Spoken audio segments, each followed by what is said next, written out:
နီဒန်ယနေ့ခေတ်မြန်မာပြည်ပကံမြို့နယ်အနီးကကျေးရွာတစ်ရွာတွင်ရှေးအကြောင်းကိုစူးစမ်းလေ့လာနေသောစာရေးဆရာလေးတဦးဖြစ်သူမျိုးဦးသည်ခေတ်ရှေးကြသောဗုဒ္ဓဘုရားကျောင်းတော်ဟောင်းတစ်ခုအနီးတွင်အိမ်လေးတစ်လုံးငှားပြီးနေရောက်လာသည်သို့သောထိုအိမ်သည်တာမန်အိမ်မဟုတ်ဘဲတစ်ချိန်ကဘုန်းကြီးနှစ်ဦးတပ်ဖြတ်မှုအဖြစ်ခဲ့ပြီးကတည်းကငရဲအိမ်ဟုအမည်ခံလာခဲ့သည်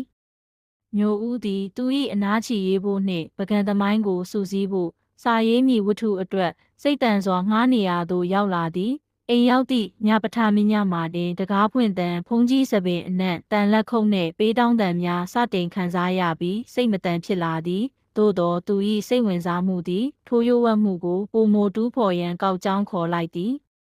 တညတွင်ညိုဦးသည်တန်ဃာတော်မြမာဟုခေါ်သောဝိညာဉ်တစ်ပါးနှင့်တွေ့ဆုံလာရာမှသူသည်မဟာတနခါကျောင်းတော်၌ခေါင်းဆောင်ဖုံးတော်ကြီးတစ်ပါးဖြစ်ခဲ့ပြီးတဦးရေးသောမိမ့်မိတ်တဦး၏လိမ်လည်မှုကြောင့်ထိုကျောင်းတော်ပျက်စီးခဲ့ကြောင်းသိလာရသည်မျိုးဦးသည်တမိုင်းကိုမှန်မှန်ကန်ကန်ရေးဖို့အတွက်သူ့အသက်ကိုတောင်အန္တရာယ်ပေးရမည်ဆိုသည်ကိုနားလည်လာသည်စာရေးဆရာတရေကြောက်စိတ်မရှိသည့်တမိုင်းစူးစမ်းသူတန်ဃာတော်ဝိညာဉ်တရားကိုမမှန်မှန်ဖော်ပြတဲ့သူများကိုပေးတောင်းသူရွာသူရွာသားများကြားမှလျှို့ဝှက်မှုများသည့်သူအိမ်ငှားပေးသူထူးထူးခြားခြားစကားများပြောတတ်သူ